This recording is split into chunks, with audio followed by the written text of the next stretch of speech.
اعوذ باللہ من الشیطان الرجیم بسم اللہ الرحمن الرحیم۔ انجینئر اویس دورانی قرآنی لیکچرز کے سلسلے میں یہ معراج کے اوپر تیسرا لیکچر ہے جی۔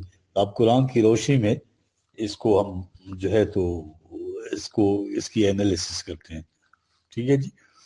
تو یہ جس طرح میں بتا چکا ہوں پچھلے لیکچرز میں نا کہ یہ جو معراج کے متعلق مکہ سے بیت المقدس تک کام عقیدہ ہے، اس کے لیے سورہ بنی اسرائیل کی پہلی آیت، پھر وہاں سے آسمانوں کی طرف جانا اور اللہ سے ملاقات کرنے کی سورہ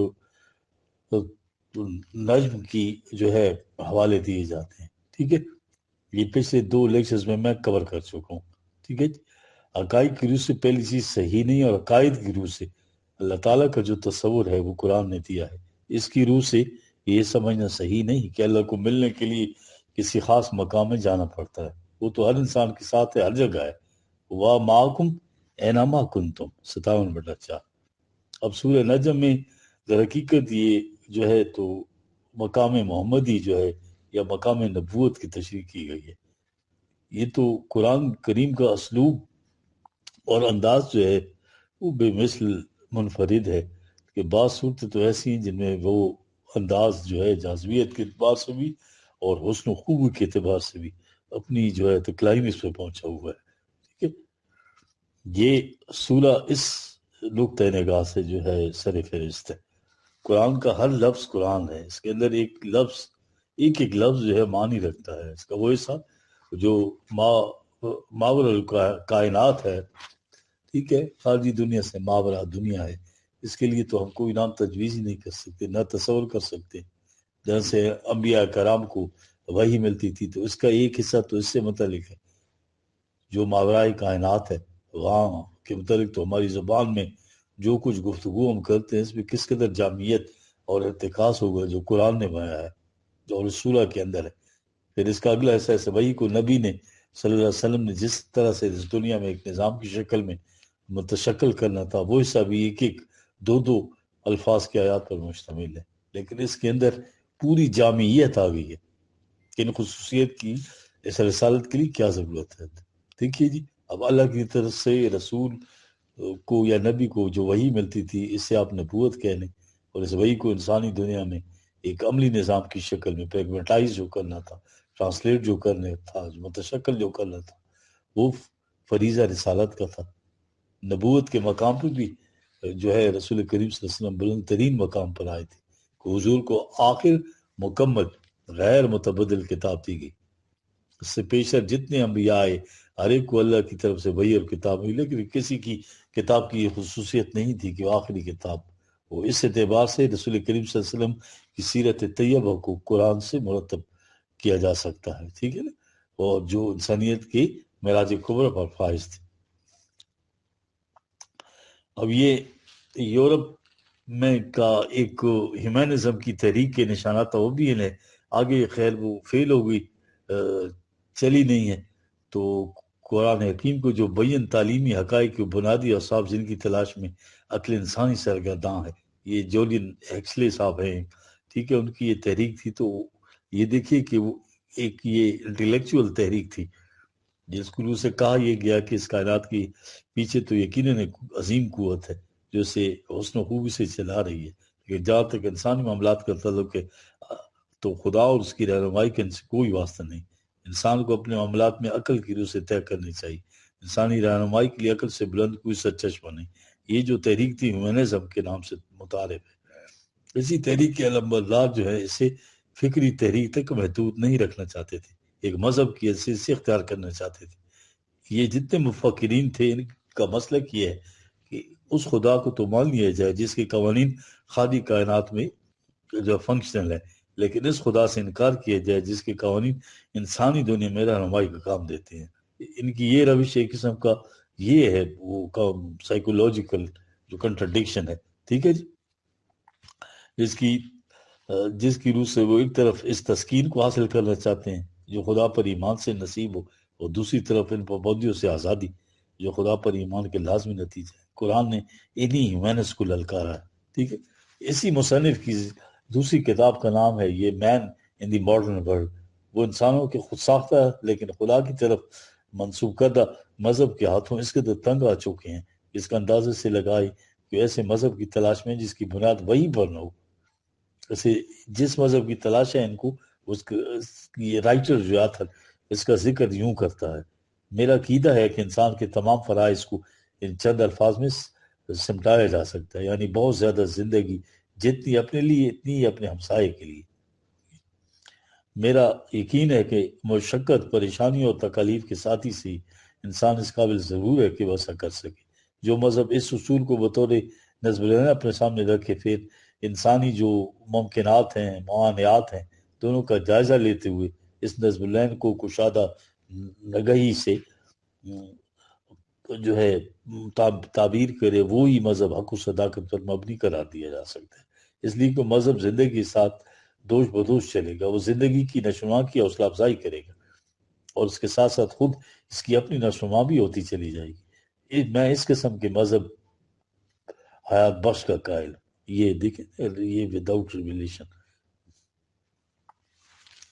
یہ ان کو دیکھی ممتاز حیثیت رکھتا تھا یہ جو جولین ایکسلے ہے، یہ کتاب جو ہے نا، ریلیجن وداؤٹ ریویلیشن، مذہب والا مذہب وہی کے باہر۔ اس نے دعویٰ یہی کیا تھا کہ میں جس قسم کے انسانوں کے بنائی مذہب کی تلاش میں، اس کے متعلق میں چاہتا ہوں کہ ایسے انداز میں پیش کیا جائے۔ اس کے الفاظ ہیں جو ایک طرف ایسا سلیس اور سادہ ہو، دیکھ لیں قرآن پہ فٹ بیٹھتے ہیں یہ الفاظ، کہ عام سطح کے انسان بھی اس سے نفع اندوز ہو سکیں، دوسری طرف اس قدر عمیق اور پرمانی کہ بلند پایا مفکر بھی مطمئن ہو جائے۔ قرآن میں یہ دونوں کریکٹرسٹک ہے۔ 1400 سال پہلے عرب کی سرزمین میں جہاں یہ نوشت و خوان تک بھی لوگ محدود تعداد میں تھے، یہ عرب جو اس اعتبار سے دنیا کی پسترین قوم، وہ قرآن کے اولین مخاطب قوم، قرآن جیسے حقائق ان کے سامنے پیش کرنا کہ وہ بھی سمجھ جائیں، ایک مشکل کام تھا۔ قرآن تو قیامت تک کے لیے رہنمائی کا ڈاکومنٹ ہے نا۔ علم انسان جتنی ترقی جی چاہے کرتا جائے، قرآن جو ہے ہمیشہ یہ امام رہے گا ان کا۔ دیکھیے ایک ہی کتاب جس کی کیفیت ہی ہو، اس کا انداز کس قدر منفرد اور جامع ہوگا۔ قرآن کا یہی انداز ہے جی، ٹھیک ہے جی۔ اب عربوں کو بات سمجھانی ہو، اس سے پہلے بھی ٹھیک ہے کہ قرآن بھرا ہوا ہے ان چیزوں سے۔ یہاں بھی دیکھیے سورہ نجم کا آغاز ہی اس سے ہوتا ہے۔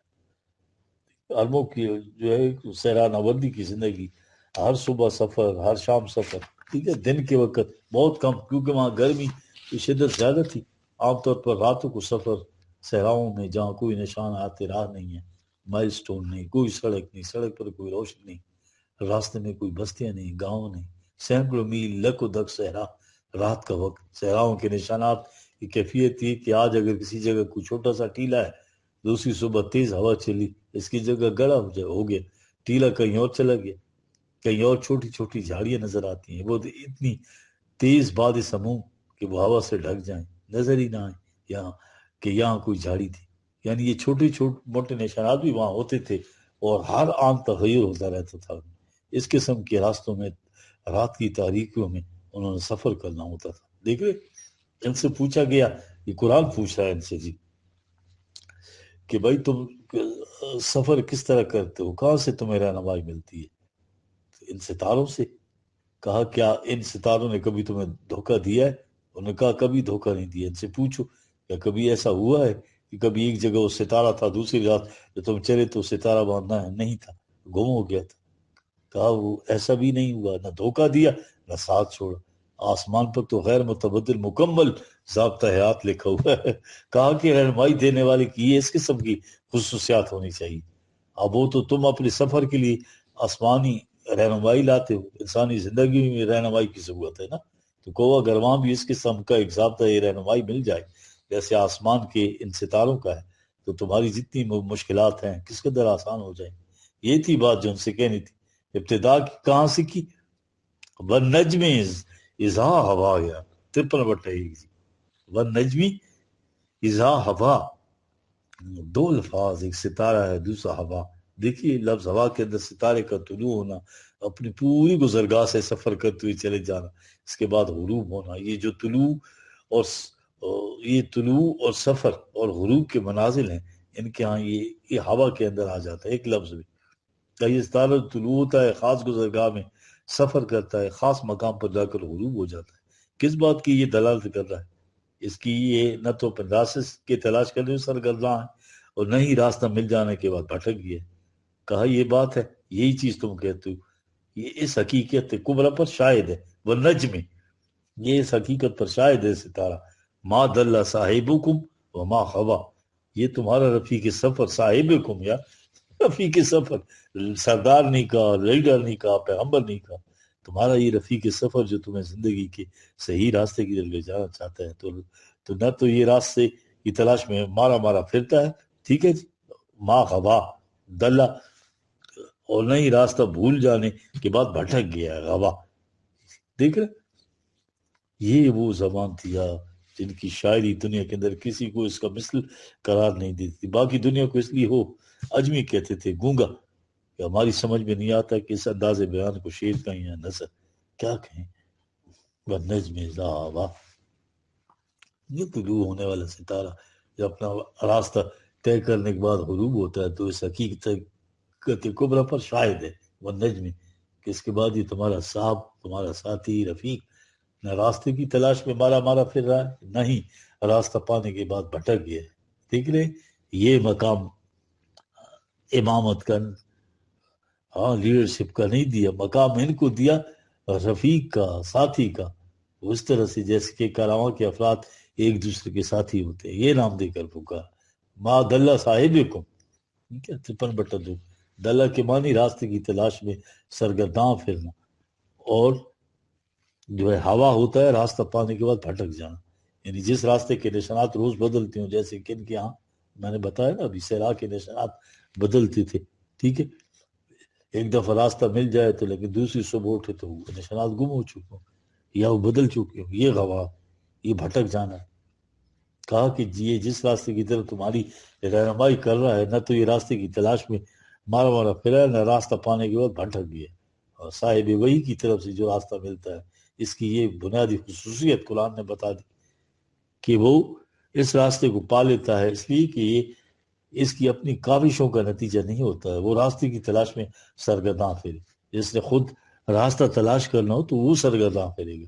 نبی کی کیفیت یہ ہوتی ہے کہ وہی پانے میں یا وہی میں اس کی اپنی کاوش، اپنے خیالات اور اپنی خواہشات، آرزوؤں، فکر کا کوئی دخل ہی نہیں ہوتا، ٹھیک ہے۔ وجہ کیا ہے؟ وما ینطق عن الہوا، وہ اپنے خیالات سے بات نہیں کرتا، یہ اگلی سورہ 53/3 کی اگلی آیت، ٹھیک، یہ جو کچھ کہہ رہا ہے اپنی طرف سے نہیں، ٹھیک ہے۔ لیکن فکر انسانی، عقل انسانی کی کیفیت کیا ہے؟ اس کے سامنے جو مواد ہو، جو میٹیریل ہو، معلومات ہو، ٹھیک ہے، تو اس کی روح سے کسی فیصلے پر پہنچتی ہے، پھر اگلی سانس میں، اگلی دن اگر ان معلومات میں کوئی تبدیلی ہو جائے تو اس کے فیصلے میں بھی تبدیلی ہو جائے گی۔ انسان کے خیالات کی تو کیفیت اقبال نے آران بدلتے رہتے ہیں، کیا زبردست اقبال نے، زماں زماں شکنت می تراشت عقل، می تراشت، عجیب ملکہ دیا تھا اقبال کو بھی، یعنی میٹیریل گیون ہوا، دیا ہوا ہے، اسی پر نتیجہ خاص کرتا ہے، اگر وہ تبدیل ہو جائے تو نتیجہ بھی بدل جائے گا۔ لہٰذا کہا اس طرح سے اپنے عقل و فکر کی روح سے یہ رہنمائی نہیں کر، بلکہ جس نتیجے پر چل رہا ہے یہ ٹرائل ایرر والا نہیں ہے، اس نے اپنے فکر کی روح سے متعین نہیں کیا، کیوں؟ اس لیے کہ وما ینطق عن الہوا، اپنی فکر سے بات نہیں کر رہا، میں اپنی طرف سے نہیں کہتا، انا ہوا الا وحی یوحی، چوتھی آیت ہے، صرف اس وحی کو بیان کرتا ہے جو اس کی طرف وحی ہوئی ہے، اس کی طرف آ رہی ہے، یہ ویسی ہے جیسے ستاروں کی طرف وحی ہے، قرآن نے وحی کا لفظ کہا ہے، سما کی طرف وحی، ارض کی طرف وحی، کائنات کی اشیاء کی طرف، شہد کی مکھی کی طرف، دیکھ رہے ہیں، وہی وہ رہنمائی ہے جو کسی کی اپنی کاوش کا نتیجہ نہ ہو، اس قسم کی مکمل اور امیوٹیبل، ٹھیک ہے، ستاروں کی طرف بھی وہی، آسمان کی طرف وہی، اس قسم کی وہی جو اس انسان کی طرف ہم نے کی کہ وہ تم تک پہنچا دے، ٹھیک، یہ وہی اب جو ہے انسان کو یقینی طور پر جو اس کی منزل ہے، جو اس کا پرپز ہے، اس تک پہنچا دے گی۔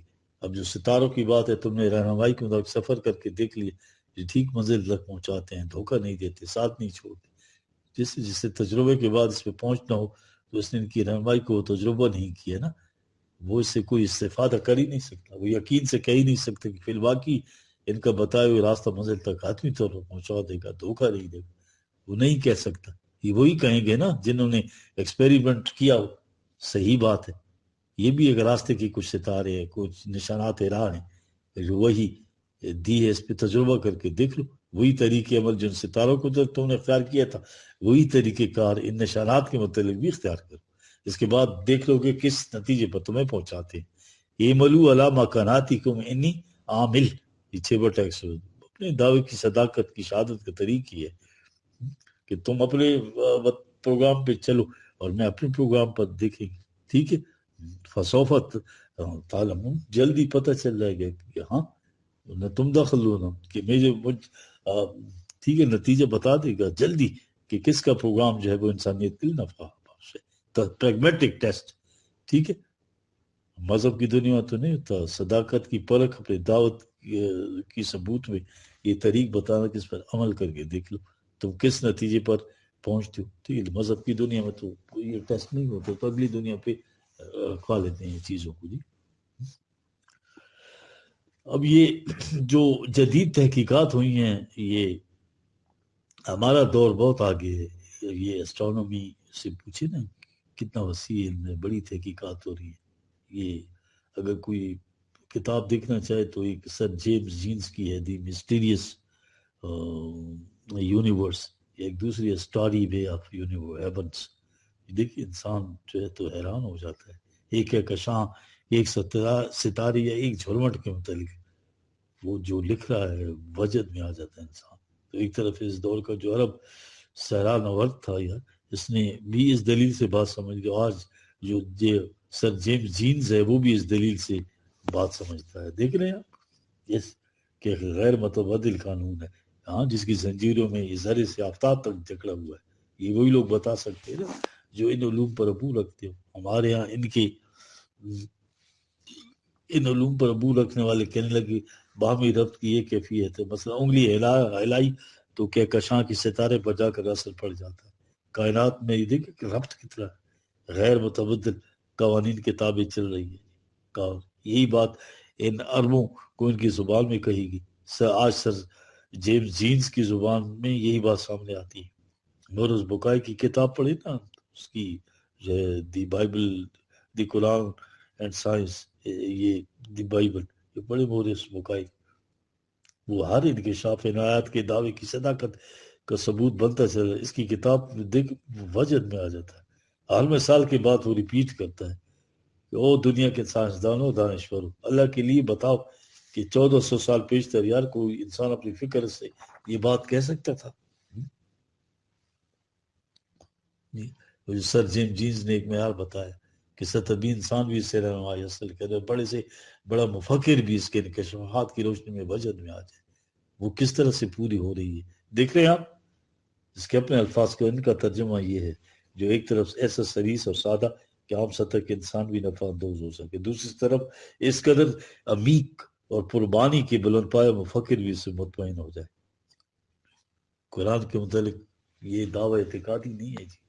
ہم ٹھیک ہے اس طرح قرآن کو سمجھے جی. قرآن نے کہا نا اِنَّ هُوَ إِلَّا وَحْيٌ یُوحَىٰ، صرف اس وحی کو بیان کرتا ہے جو اللہ کی طرف سے اس کو دی جاتی ہے. ستارے کے متعلق کس طرح سے تمہاری رہنمائی کرتے قرآن کی بہت سی آیات ہیں جی. ٹھیک ہے، یہ نوٹ کر لیں. 6/98 ہے، وہ 56 75 اور یہ 81 15 اور بہت ساری متعدد آیات ہیں جی. یہ دیکھ رہے انسانوں سے پہلے یہ آسمان، یہ ستارے موجود تھے. اس وقت سے لے کر پھر معلوم جب تک انسان موجود ہے تو اس وقت تو یہ موجود ہی ہیں. یہ غیر متبدل اس طرح سے ہے. اتنا زمانہ جو ہے اس کو ہم کیلکولیٹ بھی نہیں کر سکتے یہ کتنا لمبا ہوگا، لیکن اس طرح سے غیر متبدل طور پر ان کے نشانات ہیں. یہ چیز جو غیر متبدل ہو، مکمل ہو، اس کی ستاروں کی دنیا سے شہادت بہم پہنچا رہا ہے قرآن. اور انسانی دنیا میں جو وہی پر مبنی قوانین ہے اپنے نتیجے کو ان پر منطبق کیا. اب آگے بڑی ہے وہی اس حقیقت کے اظہار کے لیے سورہ نجم وہی کے بیان کے بعد کہا. ٹھیک ہے جی. 53/5 اگلی آیت. علمہ شدید القوہ، علمہ شدید القوہ، نبی کو علم اس اللہ نے دیا ہے جو بڑی قوتوں کو مالک ہے. باب تفیل ہے علمہ. ٹھیک ہے، تدریج اس کو دیا جی. عظیم حقیقت بیان کی ہے قرآن نے یار. دیکھ رہے مذہب میں تو صرف واز ہوتا ہے، دین واز تو نہیں کرتا، تو ٹکراتا ہے نظاموں کے ساتھ، ٹھیک ہے، اور دین کو متمکن کرنے کے لیے قوت کی ضرورت ہے، ٹھیک ہے، یہ چیز ہے، الگ مملکت کی اتھارٹی کی ضرورت ہے، ٹھیک ہے؟ ہاں، علما کو اس نے علم دیا، یہاں تک تو معاملہ تعلیم تک کا نظر آتا ہے، ٹھیک ہے، کس نے دیا؟ شدید القوہ، جس نے دیا وہ بڑی قوتوں کا مالک ہے، اس لیے وہی اور وہی کی تعلیم کے بعد قوت نافذہ کی ضرورت ہے۔ یہ اللہ کی صفات اس لیے کہ ہم اور معاشرہ اسی رنگ میں رنگ جائے، ٹھیک ہے، یعنی چھوٹے پیمانے پر خدا بن جائے انسان، آسان ہو تو کلیم یہ حکار بے بنیاد، اقبال کہتے ہیں خودی کی زد میں ہے ساری خدائی، یہ وہ چیز ہے جو اقبال بتاتا ہے، ٹھیک ہے۔ اب دیکھیے ربوبیت، نظام ربوبیت شروع سے آخر تک دیکھیں تقاضے، یقینی طور پر یہ بچے کی غذائیت دیکھیں کہ دودھ کی مثال دیکھیں، ٹھیک ہے، عربوں کے ان قافلوں کے لیے بھی ضروری نہیں تھا کہ ایک قافلے کو عمر بھر ایک ہی راستے پر چلنا ہوتا تھا، انہیں مختلف مقامات کی طرف جانا، مختلف منازل کی طرف سفر تھے، الگ الگ متعدد راستے مناسب، ہاں، انسانی زندگی کی بھی ایک کیفیت ہے، تقاضے مختلف ہوتے ہیں۔ بچے کو دیکھیں پیدا ہونے کے ساتھ اس کو اس کے چشموں سے جو دودھ ملتا ہے، شروع میں اس کی غذائیت کم، پانی زیادہ ہوتا ہے، کیونکہ اس کا معدہ زیادہ غذائیت بالخصوص چربی ہوتی ہے، اسے ہضم نہیں کر سکتا، پانی اس میں زیادہ ہوتا ہے، ٹھیک ہے، یہ وہ چیز ہے، یہ اس دیکھ، اب گھروں کے اندر جو مائیں بچوں کو دودھ دیتی تھی ان کی کیفیت بھی یہی ہوتی تھی، یہ ہے اس کی ربوبیت کی، جو بچے کی عمر جو ہے بڑھتی چلی جاتی تھی، اسخود دودھ گاڑا ہوتا چلا جاتا تھا، جو اسخود اس عمر کے ساتھ اس غذائیت کا تقاضا ہے، جب اس نے ربوبیت اپنے ذمہ لی ہے جسے وہ رحمت کہتا ہے، تو اس کے اوپر کنٹرول کی کیفیت کیا ہے، جو اس کی عمر زیادہ ہوتی ہے تو اس کی پرورش کی غذائیت کا تقاضا مختلف ہوتا جاتا ہے، اس سے اللہ کی طرف سے جو غذا دی جاتی ہے اس میں اسی نسبت سے دیکھ رہے خود بخود تبدیلی ہوتی چلی جاتی، ہاں، یہ ہے اس کی ربوبیت کا نظام، دیکھیں اللہ کے نظام ربوبیت کی یہ خصوصیات جو ہے، نظام ربوبیت کو عملی شکل میں متشکل کرنے والی ہستی کی خصوصیات، یہ نبی کی بتائی، اب قرآن بتا رہا ہے خصوصیات کیا ہوں گی جی، آپ کی ضروریات کے تقاضے کتنے مختلف ہوتے ہیں، زندگی کی مختلف گزرگاہیں ہیں، یہ جب اللہ نے اپنے ذمہ لی تو یہ نہیں کہا کہ اس نے ایک ہی دفعہ ایک ہی باپ کی کوئی چیز دے دی ساری عمر اسی پہ گزر گئی، کہا نہیں، بات نہیں، وہ تو شدید القوہ بھی ہے، اس کا ٹھیک ہے، قوتیں ہیں، کنٹرول ہے، اس کے ساتھ ہی زو مرہ، یہ اگلی آیت، وہ چھٹی، وہ زندگی کی مختلف گزرگاہوں کا مالک، زو مرہ، ایک لفظ میں دیکھیں پوری دنیا بند ہے یار، خالی قوت والا جو ہے وہ ایک ہی چیز، لیکن جس نے ربوبیت کے تقاضے پورے کرنے ہوتے ہیں اس کے لیے ضروری ہے کہ ہر دور کے تقاضوں سے واقف ہو، اس کے مطابق ربوبیت کے علم اور کنٹرول ہو، شدید القوہ، ذو مرہ، یہ ہے کہ وہ زندگی تمام گزرگاہوں کا مالک بھی ہو، جاننے والا بھی ہو، وحی دینے والے اللہ کے متعلق، یہاں تک اب اس کے بعد نبی جس کو یہ وحی دی گئی ہے، پھر رسول جس نے اس وحی کے مطابق یہاں انسانی معاشرے کو متشکل کرنا تھا، اس کے بعد نبوت کے متعلق، یوں کہ رسول کریم صلی اللہ علیہ وسلم کے متعلق ہے جی، حضور، یہ پہلے چار الفاظ خود اللہ کے متعلق جس نے وحی دی، اب آگے رسول آتا ہے جس کو وحی دی گئی ہے، اور جس نے اس وحی پہ عمل کرنا ہے، اس کی پہلی صفت کیا ہونی چاہیے؟ اللہ نے کیا صفت بتائی؟ یہ علم قوت زندگی کے مختلف تقاضوں سے واقف ہو، ان ضروریات کا پورا کرنے والا صاحب قوت بھی ہو، ٹھیک ہے، یہ ہے مقام نبوت میں صفات حسنہ کا تعارف یار، کیوں؟ اس نے سین چمن پوری کائنات کو یار بدلنا ہے، ریولوشن لانا، اس ہستی کے کس قسم کے اوصاف ہونے چاہیے، اس میں قوت، علم بھی ہونا چاہیے، ربوبیت بھی ہونی چاہیے، رحمت بھی ہو، سے زندگی کے مختلف تقاضوں سے واقفیت بھی، دیکھ رہے ہیں یہ کتنا زبردست علم ہے جو اللہ تعالیٰ نے ان کو ایمرجنٹ ایولیوشن کے ذریعے نبی بلند ترین سطح پہ ہوتا ہے، یا یہی دو چیزیں اگر آپ لے لیں کہ قوت بھی ہونی چاہیے اور ربوبیت بھی، اگر اس کے اندر ایک ہی چیز ہو تو اس فریضے کو سر انجام دے ہی نہیں سکتا، فریضہ کیا ہے کہ اس کے اندر علم ہو، قوت ہو، ربوبیت، رحمت، یہ کچھ اس کی پرسنالٹی کے اندر ہو، اگر متضاد کیفیات ہوں، ان متضاد کیفیات خصوصیات میں توازن نہ ہو تو فساد ہو جاتا ہے، اگر پھر چنگیزی آ جاتی ہے، ٹھیک ہے، یہ ہے، اگر قوت ہو اور اس کے ساتھ علم نہ ہو تو پوچھیں کیا بنتا ہے؟ اگر نظم العین جو ہے رحمت نہ ہو، قوت ہی قوت ہو، تو ہڈیاں توڑ کر رکھ دیتا ہے، ٹھیک ہے؟ اس کے اندر یہ ساری خصوصیات ہو لیکن تناسب بھی ہو. یہ اس کو آج کے جو سائیکالوجسٹ ہیں وہ کیا کہتے ہیں؟ اس کو بیلنس پرسنالٹی کہتے ہیں. ہاں جی، بیلنس پرسنالٹی قرآن کہتا ہے.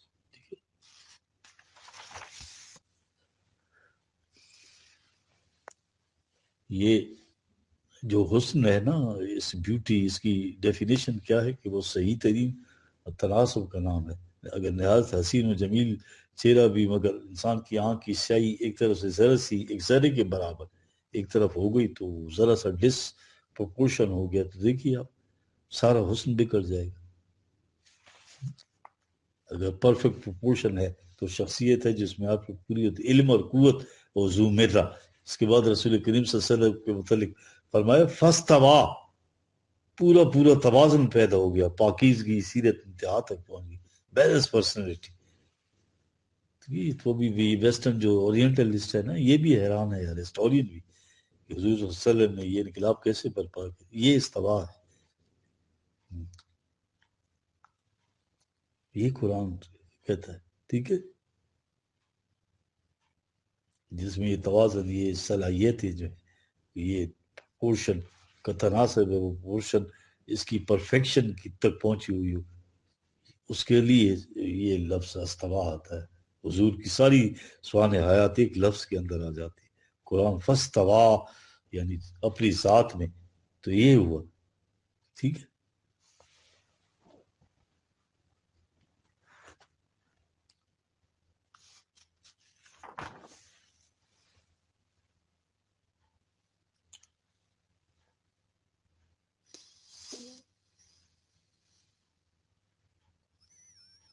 یہ ہے، یہ اقبال نے کہا ہے نہیں، تصوف کا اور نبوت کا جو ہے بڑا، کہ ایک قول نقل کیا عبد القدوس گنگوئی رحمۃ اللہ علیہ کا، ٹھیک ہے، کہ محمد عربی فلک الافلاق کی بلندی پر پہنچ کر واپس لے آئے تشریف. دا شاید اگر میں اس مقام پر پہنچ جاتا تو کبھی واپس نہ آتا. اقبال کہہ رہے ہیں کہ یہ الفاظ میں ایک بہت بڑی صوفی بزرگ کے ہیں. تصوف کے تمام لٹریچر میں ان جیسے الفاظ کا ملنا غالباً مشکل ہے، جو ایک فکر کے اندر شعور نبوت اور تصوف کے یہ لطیف نفسیاتی فرق کو اس طرح واضح کر دی. ایک صوفی اپنے جو انفرادی تجربے کی وہ تجربت گاہ سے واپس نہیں آنا چاہتا. جب وہ واپس آتا ہے، واپس آنا پڑتا ہے، تو یہ مراجعت واپسی جو ہے نو انسانی کے لیے معنی نہیں رکھتی. اس کے برعکس ایک نبی کی جو مراجعت ہے وہ کریٹو مقصد کے لیے ہوتی ہے.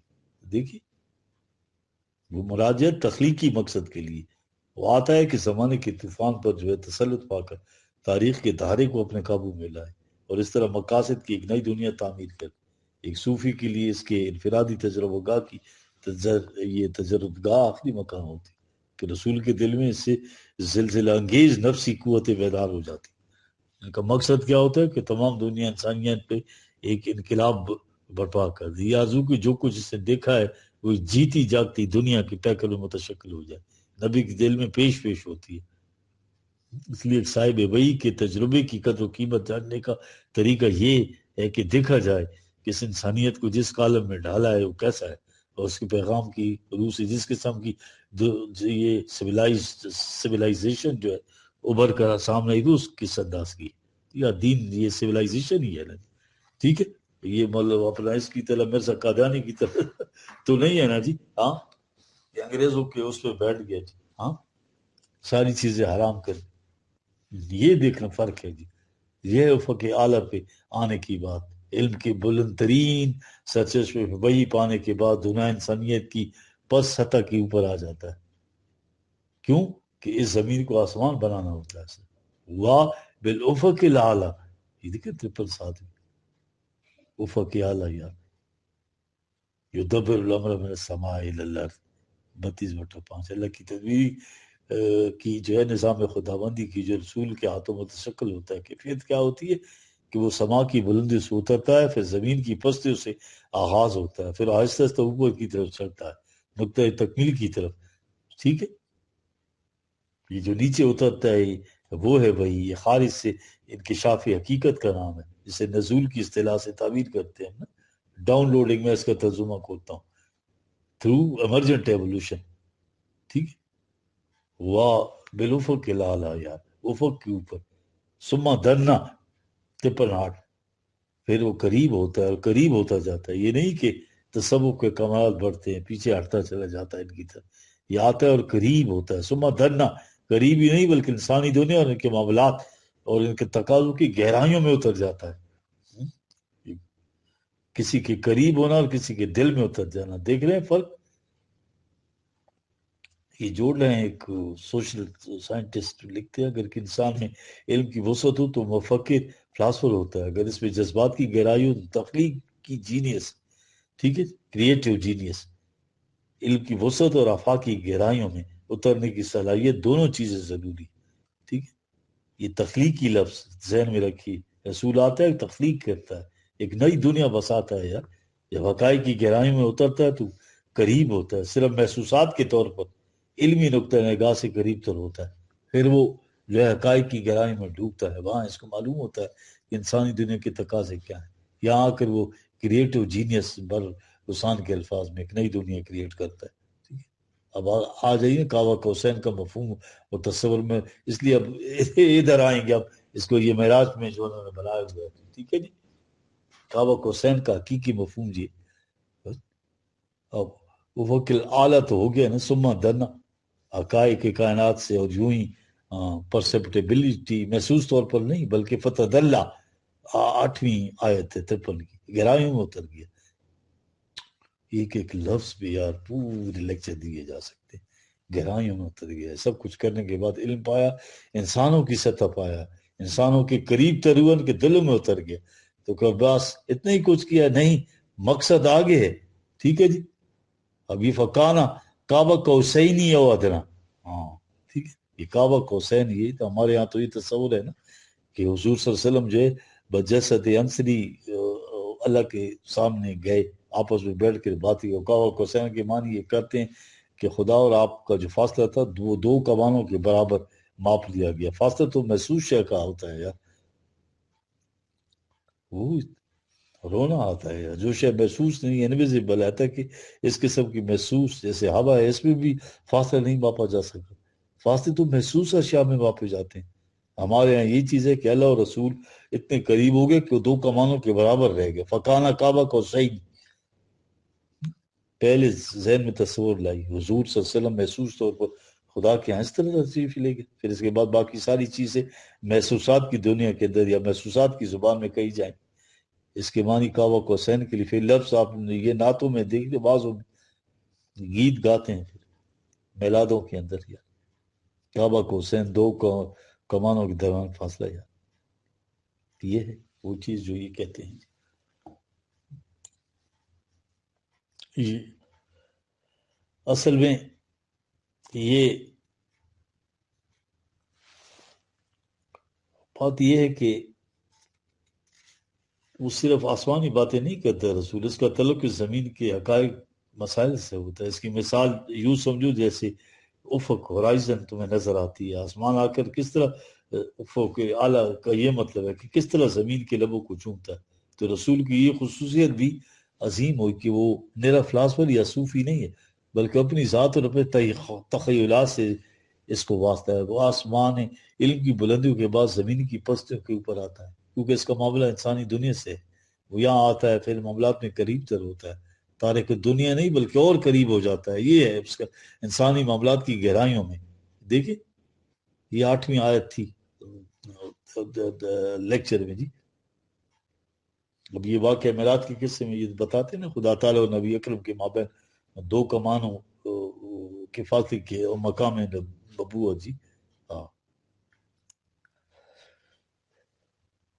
یہ اس پرفیکشن پہ پہنچا ہوا جو رسول تھا، اس کا پروگرام کیا تھا، مقصد حیات کیا تھا، کرنا کیا تھا، اسے کیوں ایسا بنایا گیا یار، تو بڑی نگاہ میں ہوتا ہے، نبوت سے پہلے ہر رسول اللہ کی نگاہ میں ہوتا ہے، دیکھیے قرآن کہہ رہا ہے یار، فکانہ کعبہ کو صحیح نہیں ہوتا نا، بڑی عظیم چیز ہے یار، ٹھیک، ہر نقطہ قرآن کا عظیم ہے، دیکھ رہے ہیں، اب ہمارے ہاں جو تصور ہے معراج کا کہ حضور اس جست نصری کے ساتھ میں نے بھی بتایا آسمان پہ گیا، تو وہاں اس کا ترجمہ جو بھی ہے وہ یہ کہ خدا اور اس کا آپس میں فاصلہ 2 کمانوں کے برابر رہ گیا تھا. یہ ٹریڈیشنل ترجمہ ہے، اتنے قریب ہو گئے تھے. بہرحال یہ عقیدہ ہے. ٹھیک ہے جی، قرآن کو قرآن سے سمجھے یار. فاصلہ 2 محسوس چیزوں کے درمیان ہوا کرتا ہے. نبی اکرم صلی اللہ علیہ وسلم تو جس ایجنسی کے ساتھ تھے تو یہ محسوس تھی کہ اس کے مقابلے میں دوسری طرف جسے وہ کہتے ہیں کہ خدا عرش پر بیٹھ رہا تھا، اسے بھی ایک محسوس ہے تصور کیا جائے کہ دونوں کے درمیان فاصلہ ماپا جائے. دیکھ رہے ہیں قرآن کریم کے حقائق دیے، وہ دینے والا جو ہے اس کو اس کی صفات میں، خصائص میں، سیرت میں، کردار میں اتنی پاکیزگی اور بلندی عطا کی. کائے کے لیے مقصد کیا تھا؟ کعبہ قوسین. ذرا حضرت موسیٰ کی داستان سامنے لائی نا، وہ داستان جو اللہ نے بڑی تفصیل سے بتائی ہے. مدین میں اپنے بال بچوں کے ساتھ، اہل کے ساتھ، ایک ٹھنڈی رات آگ لینے کے لیے آگ کے نشان پر پہنچے، وہاں انہیں نبوت سے سرفراز کیا گیا. ٹھیک ہے، حضرت موسیٰ تو جانتے تھے نا نبوت کیا ہے، ان کے تو تصور بھی نہیں آ سکتا تھا کہ ان کو تاج نبوت سے سرفراز کیا جائے گا. ٹھیک ہے، بہت خوبصورت آیتیں، لیکن ایک 2-3 آیتیں میں پڑھتا ہوں تاکہ آپ کو اندازہ ہو جائے کہ دیکھ، نبی نگاہوں میں ہوتا ہے نبوت سے پہلے ٹریننگ ہوتی ہے اس کی ڈیوائن یونیورسٹی سے، جو میں کہتا ہوں. ٹھیک ہے جی، یہ بچوں کا کھیل نہیں ہے یار، پیغمبری کے تاج سے سرفراز ہونا. وَلَقَدْ مَنَنَّا عَلَيْكَ مَرَّةً أُخْرَى، یہ 20/37. یہ موسیٰ ان احسانات کا سلسلہ تو بہت پیچھے سے ہے، تمہاری پیدائش کے وقت سے یار، جب تمہارے لیے انتظام کیا گیا کہ تم فرعون کے محلوں میں پہنچو، محکوم اور غلام قوم کا، بنی اسرائیل کے گھرانے کا یہ بچہ. آخر میں جا کر اس نے ایوانوں میں فرعون کی سیاست سے اپنے اس ماحول کے اندر رہتے ہوئے یہ کلیش ہونا تھا یار. اگر وہاں نہ رہتا ہاں تو اسے پتہ ہی نہ چل سکتا کہ یہ جو محلاتی سیاست کیا ہوتی ہے. جب اسے اس کا علم ہی نہ ہو تو یہ مقابلہ کیسے کرے گی؟ اب اس محکوم قوم کے گھرانے میں پیدا ہونے والے بچے کو ان معاملات کا عملی تجربہ کرانا مقصود تھا اللہ کا یار. اس لیے اسے فرعون کے محل میں بھیجا گیا، وہاں پرورش ہوئی. کہنے لگی موسیٰ یہاں سے بات شروع ہوئی تھی. پھر اس کے بعد یہ نہیں تھا کہ تم نے شہزادہ بننا تھا اور فرعون کے ساتھ فرعون کی طرح ایک بادشاہ. تمہیں تو انسانوں کے مسائل اور عوام کے جو مسائل ہیں ان کو حل کرنا تھا، تو ان کا بھی تو تجربہ ضروری تھا. تو وہاں سے گزار کر تمہیں مدین کے امدادوں میں بھیجا. ریوڑ چلانے سے بہترین تجربہ ہوتا ہے. یہ بڑی عجیب چیز ہے. وہاں 12 برس عوام میں زندگی بسر کی، فطرت کی فضاؤں میں زندگی بسر، ریوڑ چلائے، ان کے معاملات سنوارے، یہ کچھ کرتا ہوا چلا. اس کے علاوہ اور کتنی بھٹیاں تھیں، کتنی کھٹالیاں تھیں جن میں تمہیں گزارا گیا، اور اس طرح سے اسے لوہے کو کندن بنایا گیا. بہت کھٹالیاں جن میں سے تمہیں گزارا گیا. سب کچھ کائے کے لیے کیا گیا یار، کائے کے لیے. دیکھیں یہ سارا، یہ دیکھیں کیوں کرایا گیا ان کٹالیوں میں سے. قرآن کریم یاد دیکھیں، سمجھ جیتا اللہ قدرین یا موسیٰ، سمجھ جیتا اللہ قدرین یا موسیٰ 20/40. اس کے بعد کہیں جا کر تم ہمارے معیار پہ پورے ہوتے یا. دیکھ رہے وسطاناتو کا لنفسی 20:41. اور اس طرح ہم نے قادر مطلق ہے، وہ اپنے لیے چن لیا. کائنات کی ہر شے اس کی قبضہ قدرت میں. اس کو کیا ضرورت ہے کہ ایک انسان کو اس کی پیدائش کے زمانے میں تیار کرتا جا رہا ہے. دیکھ رہے ہیں ان مراحل سے گزارا جا رہا ہے. یہ ہر پیغمبر کو ایسے کیا جاتا تھا، نبوت سے پہلے، نبوت کے بعد انا بشر مثلکم، پھر وہ اپنی اس کی وہ ہوتی تھی، دل بھٹیوں سے اس کو نکالتا چلا جا رہا ہے. پھر وہ جا کر ایک مکمل انسان بنتا ہے. وہ کائے کے لیے؟ اللہ کہتے ہیں تمہیں وسطاناتو کا لنفسی، ہم نے تمہیں اپنے لیے چن لیا یار. کائے کے لیے یار؟ رسول کو خدا اپنے کسی کام کے لیے تیار کرتا ہے. کام کیا تھا؟ اس ابا الی فرعون انہ طغی 20/3. جاؤ فرعون کی بہت سرکش ہو گیا، حدود فراموش ہو گئی. ٹھیک، اس کی طغیانی نوع انسانی کو سیلاب کی طرح بہا کر لے جا رہی. جاؤ فرعون کی طرف، اس کی سرکشی کا جواب دو. یہ اللہ کا ایک مقصد جس کے لیے اس رسول کو فرعون کی سرکشی روکنے کے لیے تیار کیا جا رہا تھا. محکوم، مغلوب، مقہور بنی اسرائیل غلامی سے چھڑا، یہ مقصد خداوندی تھا. دوسرے مقام پر یہ ہے کہ ہم نے چاہا کہ بنی اسرائیل کے اوپر اپنا احسان کرے، اور ہم نے پھر یہ انتظام کیا، پھر یہ مشیت خداوندی ایسے کہ بنی اسرائیل کو فرعون کے چنگل سے آزاد کرا. یہ یاد رکھیے یار کہ جو انسانوں کی دنیا میں اللہ کی مشیت جو ہے وہ انسانوں کے ہاتھوں ہی بروبار آتی ہے. یہ پوائنٹ بڑا ضروری ہے، میں تھوڑا ٹائم لے لوں گا لیکن یہ آپ ضرور سنیے جی. ٹھیک ہے، اگر خدا کا پروگرام ہو، مشیت خداوندی ہو، کسی شے کو بروکار لانا، تو اس وقت مشیت خداوندی وجود میں آتی ہے. اگر مشیت خداوندی یہ تھی کہ فرعون کی طغیانوں کو، ساحلوں کو پابند کیا جائے، بنی اسرائیل کو اس کے استبداد کی پنجے سے چھڑایا جائے، تو اس کے خود بروکار آ جانے میں کون سی چیز مانے ہو سکتی تھی؟ کہ اللہ کی مشیت کے راستے میں کوئی کھڑا ہو سکتا تھا یا نہیں؟ قطعی نہیں. بات کیا ہے، انسانی دنیا میں اصل میں اللہ اپنی مشیت کو انسانوں کے ہاتھوں سے پورا کراتا ہے. وہ اس کو حزب اللہ کہتا ہے، رفیق، یہ ادنا رفیق اور رفیق الاعلیٰ ہے. یہ ہے اصل چیز. قرآن کی بے شمار مقامات سمجھ جائیں تو سمجھ بھی آ جاتے. منصوب ہر چیز وہ اپنی طرف کرتا ہے کیونکہ مسبب الاسباب ہے. ہم نے یہ کیا، ہم نے یہ کیا، ہم نے فرعون کی طغیانوں کو مزہ چکھایا، ہم نے اس کی تباہی کا سامان کیا، ہم نے اس کے ساتھ یہ کیا، ہم نے کچھ کرنا ہے. اور ہم نے کیفیت یہ کہ وہ شخص کو اس مقصد کے اختیار کر رہا ہے، کہتا ہے کہ جاؤ، جو ہم نے کرنا ہے جا کر کرو. اس سے تقدیر کا دیکھیں مشکل ترین گریں کھل جاتی ہیں. ٹھیک ہے، قرآن یوں اس گرے کو کھول دیتا ہے کہ اس کی مشیت ہوتا ہے، اس کے لیے وہ اپنی طرف منسوخ کرتا ہے کہ ہم نے یہ کیا. یا کر وہ خود بخود نہیں کرتا، بڑی قدرت ہے، بڑا اقتدار ہے، لیکن یہ معلوم تم وہ انسانی دنیا میں مداخلت نہیں کرتا. ٹھیک ہے، کہا موسیٰ اس لیے ہم نے تمہیں تیار کیا ہے. ٹھیک ہے، اللہ یاد رکھو اپنے پروگرام کو، اپنی مشیت کو انسانوں کی دنیا میں کس طرح نافذ کرتا ہے. یہاں سے رسول اور اللہ کا جو تعلق ہے وہ رفاقت ہے، اس کا پتہ چل جاتا ہے. دیکھ رہے ہیں، دیکھیں اب جماعت یہ اللہ کا اعلان کیا ہے جماعت مومن کی طرف، وَقَانَ حَقًّا عَلَيْنَا نَصْرُ الْمُؤْمِنِينَ 30/47. مومنوں کی مدد کرنا فریضہ ہے. حقاً علینا، یار مومنوں کی مدد کرنا خدا کر ہم پر فرض ہے، واجب ہے. اور یہی مومنوں کی جماعت کی متاجت ان کی مدد کرنا تو فریضہ ہے نا اللہ کا. کیسے ہوتا ہے؟ دیکھیں مکے کے مسلمان وہاں پہ رہ گئے تھے، ہجرت کر کے جو مدینہ آ گئے، مملکت بھی قائم ہو گئی، دوسرا حصہ بھی مکے میں رہ گیا. مکے والے اذیت دیتے تھے ان کو. ٹھیک ہے، دیکھا کہ ان کے گروہ نے وہاں مملکت قائم کی، حالانکہ آپس میں رشتہ بھی تھا. ٹھیک ہے، حقاً علینا نصر، تو وہ فریضہ کب ادا ہوگا؟ وہ فریادیں کرتے تھے یار خاک ہو جائیں گے کہ ہم تم کو خبر ہوں. قرآن ان کو پکارا ہے، مدینے میں ابھی پہنچے بھی نہیں ہیں. ٹھیک ہے، نئی حکومت ہے. یہ 4/75 آیت نکلے، مالکم لا تقاتلون فی سبیل اللہ والمستضعفین من الرجال والنساء والولدان من الذین یقولون ربنا خرجنا من هذه القرية الظالم اهلها واجعل لنا من لدنك وليا واجعل لنا من لدنك نصيرا. 75 سنتے نہیں ہو کہ وہاں مکے کے مظلوم کس طرح سے ہمیں پکارے کہ اللہ یہاں سے نکالنے کا سامان پیدا کرو، یہاں رہتے ہو ہماری کوئی مددگار کہیں پیدا کر، کوئی مدد کا انتظام کر. سنتے نہیں ہو مدینے کے مسلمانوں کس طرح سے ہمیں پکارے ہیں؟ اٹھتے نہیں ہو؟ دیکھ رہے ہو یہ اٹھے اور بدر کا گھمسان کا مار کر پڑا، تلواریں چلی، تیر برس. وہاں مشیت خداوندی کی بات، کون تلواریں چلا رہا تھا؟ کون تیر برسا رہا تھا؟ یہ مدینے کے مسلمان تھے، یہی جماعت مومنین. لیکن مشیت خداوندی جو پوری ہو رہی تھی. اس جنگ کو دیکھ رہے ہیں ڈسکرائب کیسے کر رہا ہے قرآن، فلم تقتلوہم ولکن اللہ قتلہم 8/17. اور یہ تم قتل نہیں کر رہے تھے، ہم کر رہے تھے.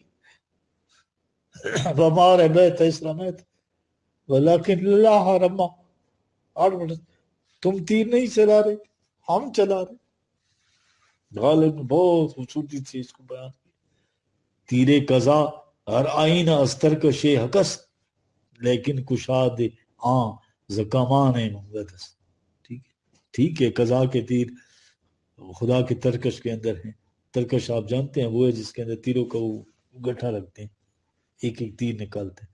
تیر تو نکلتا ہے خدا کی قضا کا، لیکن نکلتا محمد کی کمان سے ہے. یار اگر محمد کی کمان ہو تیر دھرے کے دھرے رہ جائیں، مظلوم پس جاتے ہیں، مقبول ہو جاتے ہیں.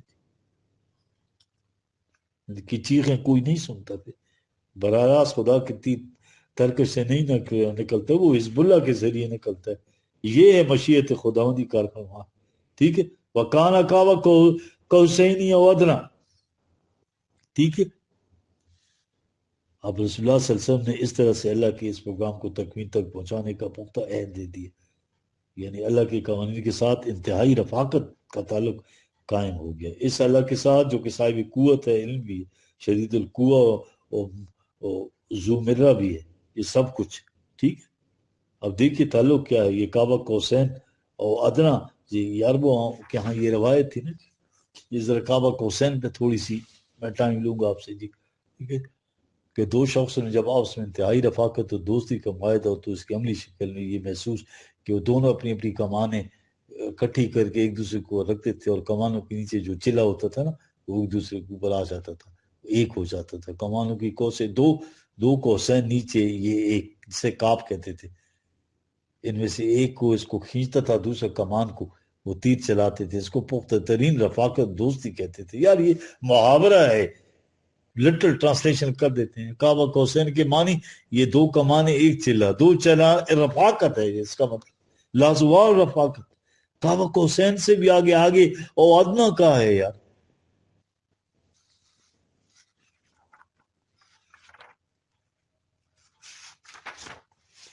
اور ادنا کا ہے جی، ٹھیک ہے جی۔